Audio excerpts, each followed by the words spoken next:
नमस्कार, मैं हूं रविंद्र जैन और आप देखना शुरू कर चुके हैं सबकी खबर। मध्य प्रदेश के अशोकनगर के ईसागढ़ के पास एक धाम है जिसे आनंद धाम के नाम से जानते हैं। बड़े बड़े लोग इसमें जुड़े हुए हैं, कई आईएएस आईपीएस अधिकारी भी जुड़े हुए हैं, ऐसी चर्चा है।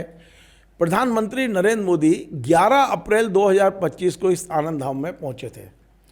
तब चर्चा थी कि प्रधानमंत्री आए हैं तो निश्चित तौर पे कोई बड़ा धाम है, लेकिन अभी ज़्यादा दिन नहीं हुए, मुश्किल से 9 महीने हुए हैं।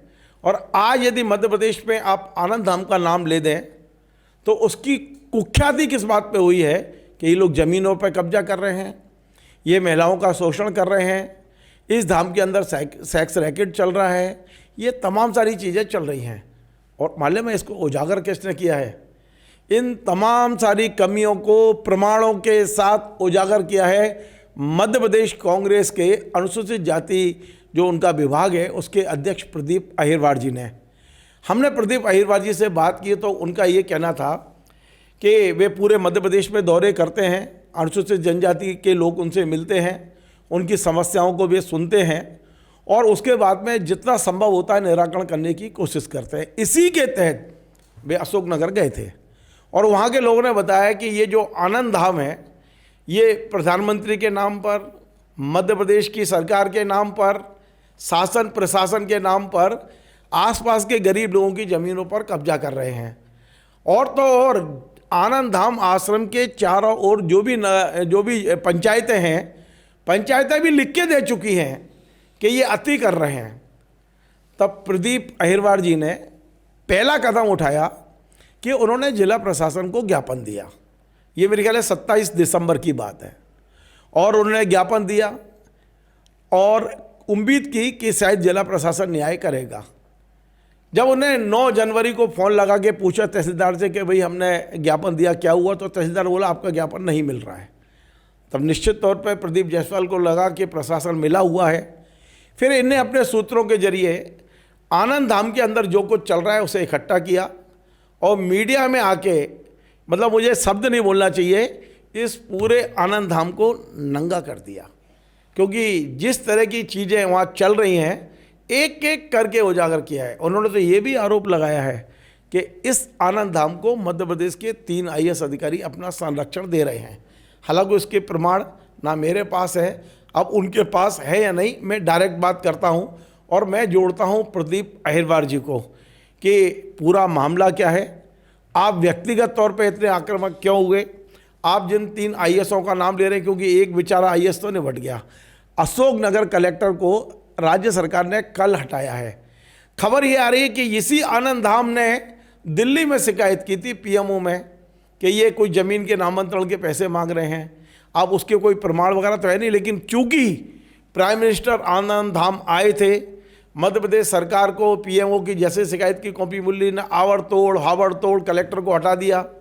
अब प्रदीप अहिरवार जी का कहना है कि नहीं, ये कलेक्टर तो हमारी शिकायतों के आधार पर हटे हैं क्योंकि वे अनुसूचित जाति का काम नहीं कर रहे थे। समझते हैं पूरे मामले को, मामला क्या है। प्रदीप भाई आपका बहुत बहुत स्वागत है। धन्यवाद रंजी। ये बताइए कि केवल ये गरीबों की मदद करने के कारण आप इतने बड़े एक्शन लिया आपने आनंद धाम के खिलाफ। आनंद धाम में तो साधना होती है, लोग बताते हैं, महात्मा लोग रहते हैं वहाँ। देखिए, आनंद धाम बहुत आस्था का केंद्र है और दुनिया में प्रसिद्ध है। और आनंद धाम में जब ख्याति प्राप्त महात्माओं की बात होती है तो आनंद धाम के प्रति लोगों की आस्था व्यक्त करते हैं। और जब पूरे प्रदेश में अनुसूचित जाति वर्ग, जनजाति वर्ग के ऊपर अन्याय, अत्याचार, किसी भी प्रकार का उनका शोषण हो रहा है तो मेरी प्राथमिकता रहती है कि उनको न्याय मिल सके। अशोकनगर में भी यही मामला जब मेरे सामने आया, वहाँ के दलित आदिवासी भाइयों ने मेरे से मुलाकात करी और उनकी समस्याओं को बताया कि हम लंबे समय से हमारी ज़मीन इन लोगों के कब्जे में है। तो मैंने ये कहा कि आप स्थानीय प्रशासन से क्यों नहीं मिले? उन्होंने कहा कई ज्ञापन दे चुके हैं, कोई कार्रवाई नहीं होती। मैंने कहा ऐसा कैसे हो सकता है भाई? वो 250 से 300 एकड़ ज़मीन आनंद धाम ट्रस्ट है, उन लोगों ने, महात्माओं ने कब्जा करके रखी है। 250 से ज़्यादा है, मतलब खरीदी नहीं है, सिर्फ कब्जा भगा दिया। क्यों? क्योंकि प्रशासन का बर्दाश्त प्राप्त है, कोई कार्रवाई होती नहीं। आप कितनी शिकायतें कर लो, लोगों को ये संदेश तो मेरे ख्याल है कहीं देश में ऐसा नहीं हुआ होगा कि धर्म के नाम पे कोई 250 एकड़ पे जमीन पे कब्जा कर ले। और मैं आपको बता दूं, मैं आपको प्रमाण दे दूंगा कि कौन कौन गांव के लोगों ने शिकायतें, सरपंचों ने अपने ठप्पा लगा के शिकायतें करी है, लेकिन चूंकि प्रशासन का बर्दाश्त था, कोई कार्रवाई होती नहीं थी और एक मैसेज पूरे क्षेत्र में ये बन गया था कि आनंद धाम के खिलाफ कुछ भी कर लो, कार्रवाई कुछ होनी नहीं है। लेकिन मैंने सोचा कि अब मैं प्रयास करता हूँ, मैंने प्रयास किया, ज्ञापन दिया, जैसा कि आपने बताया, कोई कार्रवाई नहीं हुई। फिर लोगों से मैंने जब शिकायतें, इनके खिलाफ जो शिकायतें थाने में हुई, तहसील में हुई, कलेक्ट्रेट में हुई, कोई कार्रवाई नहीं। पर एक साथी ने ये बताया कि ये सेक्स रैकेट चलाते हैं। मैंने कहा मैं सेक्स रैकेट चलाते हैं, कोई सबूत हो? तो फिर मुझे किसी साथी ने, अपने परिचित ने मुझे सेक्स का, लेकिन आनंद धाम का कहना ये पुराने हैं, उन पर कार्रवाई हो चुकी है। मान लीजिए कोई किसी व्यक्ति ने, देखिए ये मानवीय स्वभाव है, यदि किसी संत ने कोई गलती की तो उसको भगा दिया, वहां से निष्कासित कर दिया, कार्रवाई हो गई। ये एक मामला नहीं है। एक महिला ने जो पुणे की है, उसने ये कहा कि मेरे साथ यौन शोषण हुआ। अशोकनगर में 2016 में एक महिला ने यह कहा कि मेरे साथ यौन शोषण हुआ। तो ये कोई नया मामला नहीं था कि मैंने एक पुराना वीडियो उठाया और वो चला दिया। लगातार वहाँ पे ऐसे मामले हो रहे थे। अंदर की जो महिलाएं हैं, वो महिलाएं वीडियो में ये कह रही हैं कि हमसे लड़की की डिमांड की जाती है, हमसे महिलाओं की डिमांड की जाती है। तो ये वहाँ जो लोग महात्मा बने बैठे हैं, एक्चुअल में वो हरियाणा और राजस्थान और उत्तर प्रदेश के ये हार्डकोर क्रिमिनल लोग हैं, इनके ऊपर मामला पंजीबद्ध है। तो मैंने जब इनकी शिकायतें प्राप्त की तो सिरसा पुलिस अधीक्षक हरियाणा, जो आज सुरेंद्र महात्मा है, उसके ऊपर गंभीर आपराधिक मामले दर्ज हैं। सुरेंद्र महात्मा क्या है, आनंद धाम के क्या है वो? और आनंद धाम के प्रमुख इस समय हैं, उनके ऊपर, हाँ, उनके ऊपर आपराधिक मामले। और जो आनंद धाम के अंदर लोग रह रहे हैं, उनमें 79 ऐसे लोग हैं जिनके ऊपर आपराधिक मामले दर्ज हैं। और मध्य प्रदेश की पुलिस ने ये चरित्र प्रमाण पत्र जब जारी किए थे, क्योंकि माननीय प्रधानमंत्री जी अशोकनगर आ रहे थे, तो मैं तो ये भी कहूँगा कि इतनी बड़ी चूक माननीय प्रधानमंत्री जी की सुरक्षा में कैसे हो गई? जो अपराधी प्रवृत्ति के लोग हैं वो कैसे उनके डी में आ गए?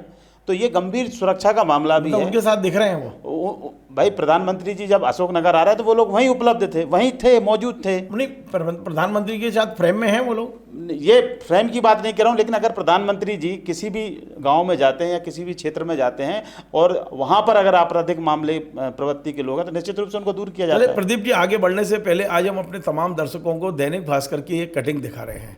ये दैनिक भास्कर ने आज छापा है, इन्वेस्टिगेशन करके छापा है, तथ्यों को संकलन करके छापा है। एक तरह से हम ये कह सकते हैं कि आज से 2 दिन पहले प्रदीप अहिरवार जी ने पीसीसी में जो प्रेस कॉन्फ्रेंस की थी आनंद धाम को लेके, इनकी तमाम सारे आरोपों पर एक तरह से मोहर लगा दी। भास्कर ने हेडिंग ही लगाई है कि ये तो बहुत पुरानी शिकायतें आ रही हैं और लगातार ये आनंद धाम विवादों में है। ये कटिंग देख लीजिए एक बार।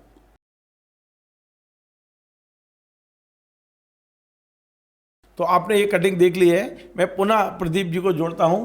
प्रदीप भाई, ये बताइए कि प्रधानमंत्री नरेंद्र मोदी जी आसानी से तो कहीं जाते नहीं हैं। तो यही तो वो यदि आनंद धाम आ रहे हैं और आप कह रहे हो कि यहाँ कब्जा भी हो रहा है, भू माफिया भी हैं, सेक्स रैकेट भी चल रहा है, पीएम कैसे आ सकते हैं? मुझे तो मैं ये बड़ा आपको जो आश्चर्य हो रहा है वो आश्चर्य मुझे भी हुआ, पर लेकिन मुझे वहाँ के लोगों ने बताया कि लोकल भारतीय जनता पार्टी के नेताओं ने इन महात्माओं से बड़ा मोटा रकम लेके माननीय प्रधानमंत्री जी को किन किन रिसोर्स के थ्रू, या कौन बड़ा अधिकारी था या कौन बड़ा नेता था जो प्रधानमंत्री जी को वहाँ आनंदपुर धाम, तो क्या आप पीएमओ को पत्र लिखेंगे कि इस बात की जांच होना चाहिए कि वे कौन लोग हैं जिन्होंने पीएम को यहाँ आने के लिए वो किया एक तरह से? नहीं, मैं बिल्कुल पत्र भी लिखूंगा। और एक महत्वपूर्ण जानकारी आपको दे रहा हूँ, आपके दर्शकों को दे रहा हूँ कि 5 शिकायतें पीएमओ को हो चुकी हैं, सिंधिया जी को हो चुकी हैं कि इनके खिलाफ कार्रवाई हो, लेकिन कोई कार्रवाई कब हुई है ये शिकायत? ये पिछले साल 5 फरवरी, पीएम आने के बाद।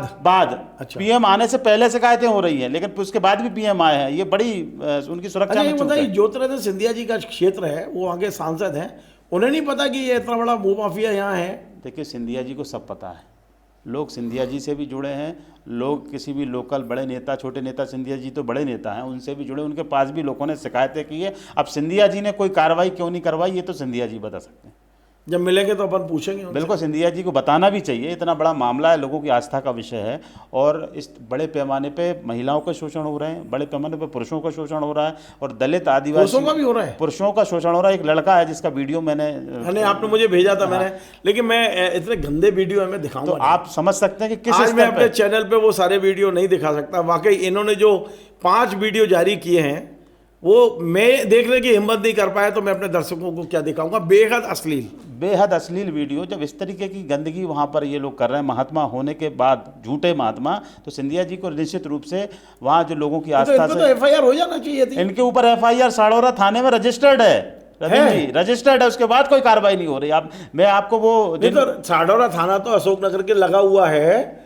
मुझे ये बताइए कि यदि एफआईआर है तो क्या पीएमओ को बताया नहीं? अब यही तो उनकी सुरक्षा में चूक हुई है। कौन लोगों ने इसको नज़रअंदाज किया और प्रधानमंत्री की सुरक्षा के साथ खिलवाड़ किया है, इसकी तो जांच होनी चाहिए।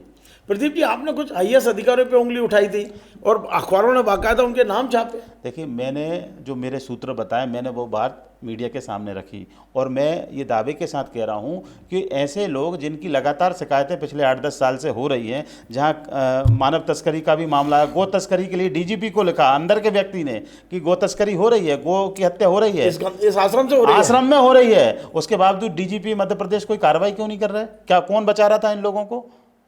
महिलाओं की तस्करी होती है, महिलाओं के गायब होने की शिकायतें हो रही थी, कौन बचा रहा था इन लोगों को? तो वो अधिकारी जो मेरे लोगों ने मुझे जानकारी दी रविंद्र जी, एक विवेक अग्रवाल जो सीनियर आईएएस हैं, एक अवनीश लवानिया जी हैं, एक मयंक अग्रवाल हैं, इन लोगों की जांच होनी चाहिए, इनकी सीडीआर की जांच होनी चाहिए। और ये भी आप देखिए, तीनों अधिकारियों का नाम ले रहे हैं, वो आप पे मानहानि का केस कर सकते हैं। मैं मानहानि के दावा, अगर वो मेरे को मानहानि, यदि या तो आप प्रमाण दीजिए उनके, अगर वो मुझे मानहानि प्रमाण दीजिए कि आप उनका कह रहे ये बचा रहे हैं, ये मेरे आरोप हैं, सरकार जांच करे, जांच एजेंसी तो मैं हूं नहीं। किस आधार पे है ये आरोप है? ये आरोप, ये महात्मा लोग इनसे मिलते थे, ये लोग महात्माओं से मिलते थे, और ये संरक्षण जो लगातार यदि इनकी संलग्नता नहीं मिली तो आप क्या करेंगे?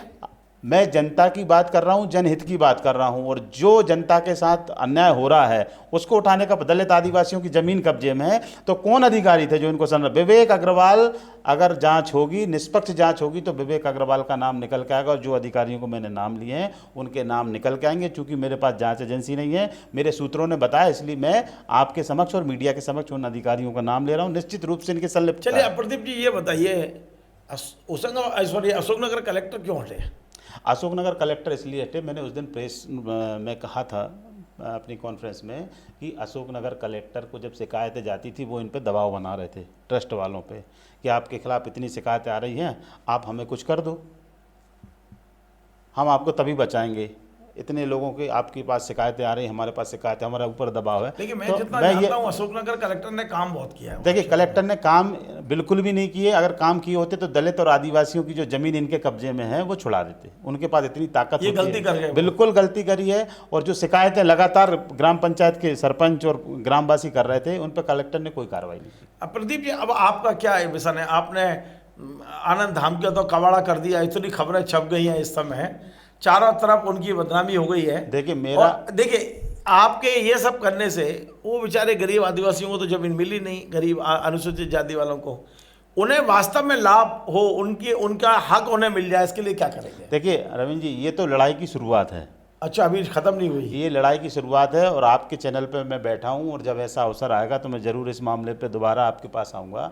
ये शुरुआत है। मैं डीजीपी को भी शिकायत करूँगा, सीएम साहब को भी शिकायत करूँगा, और मुझे अगर यहाँ से न्याय नहीं मिला तो माननीय ग्वालियर जब हाईकोर्ट जाके मैं रिट पिटीशन लगाऊंगा और न्याय की गुहार लगाऊंगा। मुझे उम्मीद है, मतलब जब तक गरीबों की जमीनें मुक्त नहीं करा लेते ये आंदोलन चलेगा, जब तक गरीबों की जमीन वापस ना हो, और तब तक जो लोग गलत सोच के लोग हैं, जो चरित्रहीन लोग हैं, जो वहाँ धर्म के नाम, धर्म का चोला पहनकर आस्था के साथ खिलवाड़ कर रहे हैं, ऐसे लोग जब तक एक्सपोज नहीं हो तब तक मैं चैन से नहीं बैठूंगा। धन्यवाद।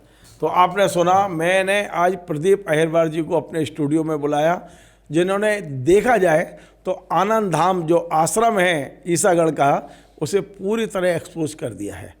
अब हम कहेंगे आनंद धाम आश्रम के जो भी कर्ता धर्ता हैं, जो इंचार्ज हैं, यदि वे अपना पक्ष रखना चाहें तो मुझे लिखित में भेज दें, वीडियो बना के भेज दें, मुझसे फ़ोन पे बात कर लें, मैं आपका पक्ष भी सुनाऊंगा।